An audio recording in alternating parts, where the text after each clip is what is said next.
Gigolo inside the secret world of the super rich. It's based on my experiences as a therapist. Started off as simply as therapy. I was working at the gym at the time, and basically I got approached by a group of ladies that were very interested in my services. And I still remember to this day one of them saying, "How much for the night?" Um, I thought it was a joke. I literally, delusions of grandeur at the time. I was still pinching myself, thinking, "Is this it? This is great. This is exactly where I want to take the therapies and, get it out there." They're the best people to be working with because they're well known and very influential.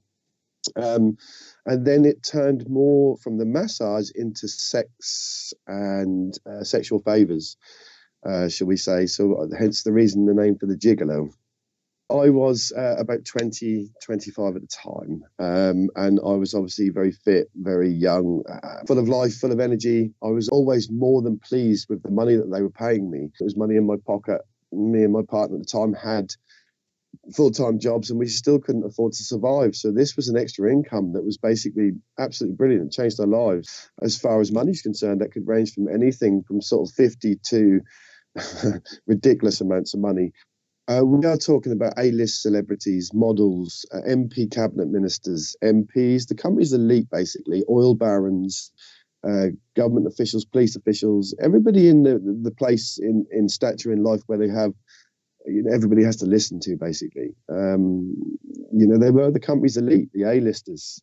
They obviously replaced me for a younger model later on, but my time with them was enjoyable but questionable. I felt used, to be honest with you. I felt like they'd had their fun. They've used me in certain ways to get what they want for their spice of life, should we say, the excitement of life. And these people have got nothing better to do. They've got all this money, all this power. They need something in a sense to, just keep themselves occupied, I suppose. Boredom. And for myself, there I was, young and, quite attractive at the time. Literally, I was their new toy. And I spent a lot of great times with them all. I don't name names in the book. I'm not out to name and shame or point the finger at anybody. At the end of the day, we're consenting adults. It was all agreed.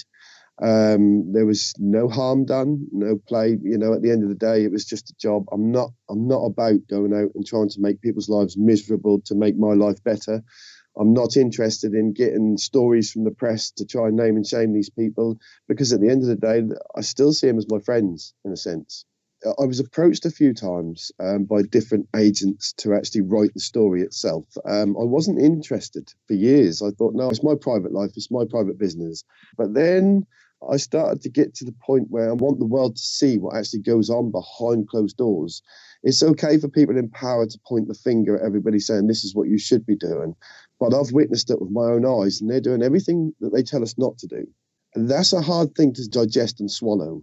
And that was mainly the reason why I sat down and wrote it.